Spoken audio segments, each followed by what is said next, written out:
ഇന്നത്തെ സ്പെഷ്യൽ മാങ്ങയിട്ട മീൻകറിയാണ്.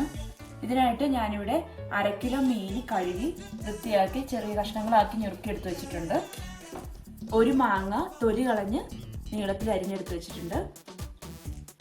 ഒരു സവാള ചെറുതായി അരിഞ്ഞത്, കറിവേപ്പില, മുളക് പൊടി 2 ടീസ്പൂൺ, മല്ലിപ്പൊടി 1.5 ടേബിൾ സ്പൂൺ, മഞ്ഞൾപ്പൊടി 1 ടീസ്പൂൺ, വലിയൊരു കഷ്ണം ഇഞ്ചിയും 6 ചെറിയ ഉള്ളിയും ചതച്ചത്. ഞാനിവിടെ 7 പച്ചമുളക് കീറിയെടുത്ത് വെച്ചിട്ടുണ്ട്. ഇത് എരിവിനനുസരിച്ച് പച്ചമുളകും മുളക് പൊടി അഡ്ജസ്റ്റ് ചെയ്യുക. 1 ടേബിൾ സ്പൂൺ വിനാഗിരി. താളിക്കാനായിട്ട് കറിവേപ്പില വേണം, വറ്റൽമുളക് 3 എണ്ണം, 3 ചെറിയുള്ളി ചെറുതായി അരിഞ്ഞത്, ഉലുവ 1/2 ടീസ്പൂൺ. ഇത് ഞാൻ തേങ്ങാപ്പാലിലാണ് ഉണ്ടാക്കുന്നത്. ഇവിടെ ഞാൻ 1.5 കപ്പ് രണ്ടാം പാൽ എടുത്ത് വെച്ചിട്ടുണ്ട്, 3/4 കപ്പ് ഒന്നാം പാൽ എടുത്ത് വെച്ചിട്ടുണ്ട്. ഇപ്പോൾ ആവശ്യത്തിന് വെളിച്ചെണ്ണ ആവശ്യത്തിന്. ആദ്യം തന്നെ നമ്മൾ കറി വെക്കാനുള്ള ചട്ടി എടുത്തിട്ട് അതിലേക്ക് പച്ചമുളകും ഇഞ്ചിയും ചുവന്നുള്ളി ചതച്ചത്, സവാള,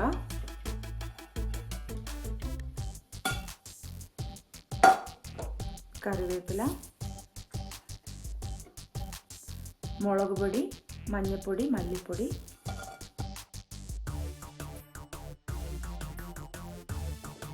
വിനാഗിരി, ഉപ്പ്, കുറച്ച് വെളിച്ചെണ്ണ ഇതിട്ട് നന്നായിട്ട് ഞെരടിയെടുക്കണം. കൈ ഉപയോഗിച്ച് നന്നായിട്ട് ഞെരടണം.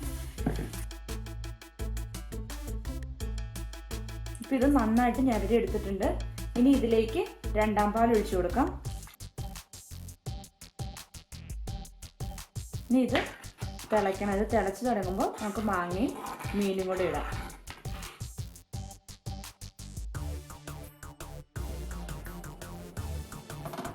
ഇപ്പോൾ രണ്ടാം പാൽ ഒഴിച്ചത് നന്നായിട്ട് തിളച്ചിട്ടുണ്ട്.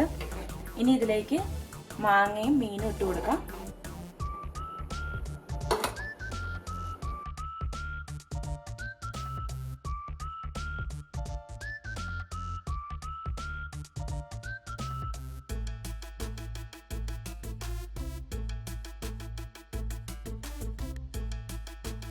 ഇനി ഇത് മൂടി വെച്ച് വേവിക്കാം.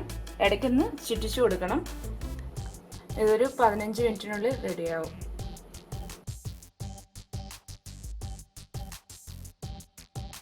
കറി ഇടയ്ക്ക് ഒന്ന് ചുറ്റിച്ചു കൊടുക്കണം. സ്പൂൺ ഇട്ടിട്ടുണ്ടെങ്കിൽ മീൻ പൊട്ടിപ്പോവും. അതുകൊണ്ട് ഇങ്ങനെ ചുറ്റിച്ചു കൊടുത്താൽ മതി. ഇപ്പോൾ ചാറൊക്കെ കുറുകി പാകത്തിനായിട്ടുണ്ട്. ഈ സമയത്ത് ആവശ്യത്തിന് ഉണ്ടോ നോക്കാം, ഇല്ലെങ്കിൽ ആഡ് ചെയ്യാം.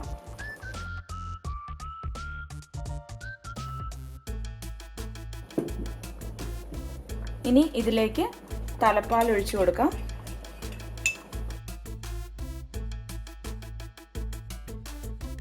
തലപ്പാൽ ഒഴിച്ചു കഴിഞ്ഞാൽ പിന്നെ നന്നായിട്ട് തിളയ്ക്കേണ്ട ആവശ്യമില്ല. പതുക്കെ ഒന്ന് തിളച്ച് തുടങ്ങുമ്പോൾ നമുക്ക് വാങ്ങിയിട്ട് താളിക്കാം. അപ്പോൾ ഇത് പതുക്കെ തിളച്ച് തുടങ്ങി. ഇനി ഇത് മാറ്റി വെക്കാം. ഇനി താളിക്കാനായിട്ട് പാനിൽ എണ്ണ ചൂടാകുമ്പം അതിലേക്ക് ഒരു 1/2 ടീസ്പൂൺ ഉലുവ ഇട്ട് കൊടുക്കാം.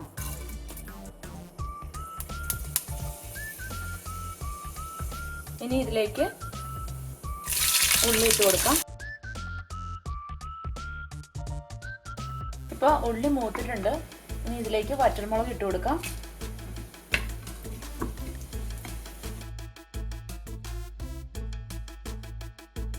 ഇതിലേക്ക് കറിവേപ്പില ഇട്ട് കൊടുക്കാം.